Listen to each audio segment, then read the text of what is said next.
Bonjour à toutes, bonjour à tous, je suis ravie de vous retrouver pour ce nouveau podcast, toujours sur le livre Guérir le stress, l'anxiété, la dépression sans médicaments ni psychanalyse de David Servan-Schreiber. J'ai réalisé précédemment un podcast toujours sur ce livre qui traitait de cerveau émotionnel et néocortex, que vous pouvez consulter un peu plus loin dans mes publications. C'est un livre qui est tellement riche que j'ai choisi vraiment de l'aborder point par point pour le rendre le plus intelligible possible. Aujourd'hui, nous allons parler de variabilité. Peut-être que c'est un thème que vous connaissez, que vous avez déjà abordé, peut-être pas. C'est une notion qui est directement rattachée à la cohérence cardiaque, à la pratique de la cohérence cardiaque. Ça, pour le coup, c'est une thématique qui est beaucoup abordée en développement personnel. Euh, c'est vraiment en train de rentrer presque dans les mœurs, je dirais.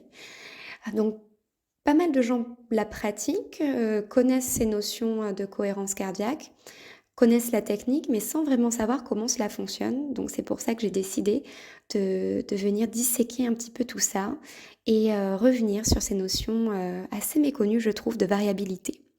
Et pour aborder la variabilité, nous allons parler en premier lieu du système cœur-cerveau. Le cœur, tout comme l'intestin, possède son propre réseau de neurones.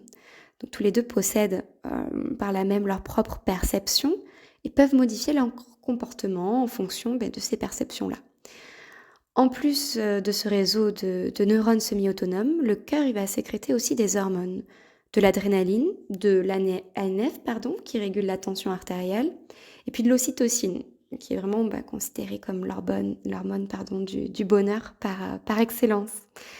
Et tout cela va avoir une influence sur le cerveau, mais par le biais du système nerveux périphérique autonome. Comprenez par là la partie du système nerveux qui échappe à notre volonté et à notre conscience, les battements de notre cœur, notre respiration, la tension artérielle, la digestion, tout un tas de facteurs.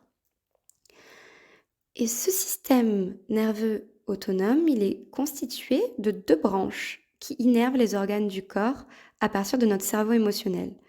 Donc ce système, c'est ce qui relie notre cerveau émotionnel à nos organes. Imaginez une prise à double branche, une branche dite sympathique et une autre branche dite parasympathique. Et on peut les considérer une comme le frein, une comme l'accélérateur. Sachant que le frein sera associé au système parasympathique et l'accélérateur au système sympathique. C'est une image que je trouve très parlante et qui est utilisée du coup par le docteur Servan-Schreiber. La variabilité, quant à elle, est le degré de fluctuation entre deux battements de notre cœur, puisqu'il faut savoir que les battements de notre cœur ne sont jamais identiques, bien pour cause d'accélération et de ralentissement constant. La variabilité, lorsqu'elle est assez régulière et saine, elle est vraiment le signe du bon fonctionnement de notre frein, de notre accélérateur et donc de l'ensemble de notre physiologie. A contrario, on va rencontrer certains défauts de variabilité pour les personnes qui ont des soucis d'arythmie cardiaque. Ça va être la tachycardie par exemple, qui va témoigner parfois d'un défaut du frein parasympathique qui ne parvient plus en fait tout simplement à ralentir le cœur. Et à contrario, on va avoir des cœurs qui vont battre comme vraiment un métronome. C'est là qu'on parle de variabilité nulle ou quasi nulle. Et c'est un signe de grande gravité, notamment chez le fœtus durant l'accouchement.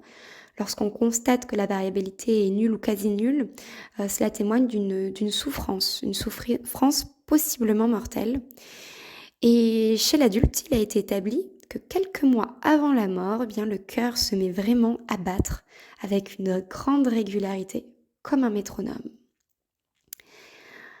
Cela dit, parlons maintenant de chaos et cohérence. Le plus souvent, les variations, elles sont faibles, puis chaotiques, frein et accélérateur, donc sans logique apparente, de manière complètement dispersée et irrégulière. C'est ce qu'on appelle des phases de chaos et c'est une très grande majorité d'entre nous. Une variabilité saine, comme on l'a vu précédemment, ce sont des phases d'accélération et de ralentissement qui ont une alternance rapide et régulière. C'est à la naissance que la variabilité elle va être la plus forte et à la mort la plus faible. Il faut savoir que nous perdons en moyenne 3% de variabilité par an. Cela représente en fait une sorte de perte de souplesse de notre physiologie. C'est un signe de vieillissement. D'où l'importance d'entretenir le frein comme l'accélérateur. Il y a certaines études qui ont été publiées dans Lancet, je ne sais pas si je le prononce bien, ça s'écrit Lancet, ou dans Circulation aussi, qui sont des revues vraiment référentes en cardiologie.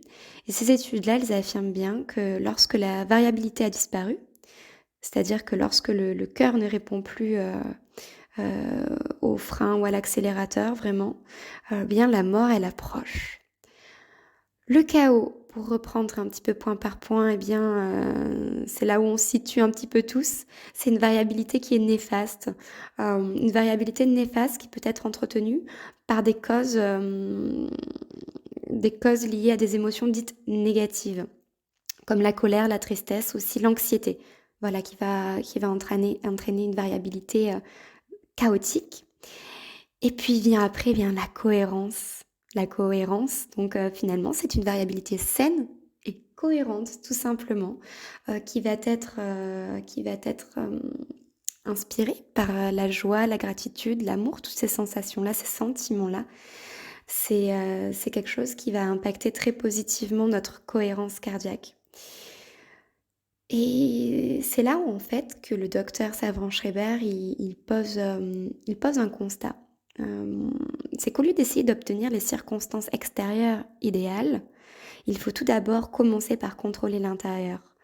Pour ça, c'est important de le comprendre, de comprendre notre physiologie. C'est pour ça que pour moi, c'est éminemment important d'être dans la pédagogie, que ce soit avec les gens que je rencontre dans mon activité ou même dans la vie de tous les jours, puisqu'on ne peut pas enseigner une technique à quelqu'un si la personne ne comprend pas ce qui se passe à l'intérieur d'elle. Donc une fois de plus, une fois que l'on a compris comment ça fonctionne, c'est une première prise de contact avec notre physiologie et on a la capacité d'agir directement sur elle. Et en termes de variabilité, eh bien, comment on peut agir? Tout simplement grâce à la fameuse technique de la cohérence cardiaque qui fera l'objet d'un autre podcast parce que je pense que ça fait déjà pas mal d'informations à digérer. Si toutefois vous avez la moindre question, vraiment sentez-vous libre de me les poser en commentaire ou en message. J'y répondrai avec une grande joie. J'espère que cela vous a plu. Je vous dis à très bientôt. Prenez soin de vous surtout.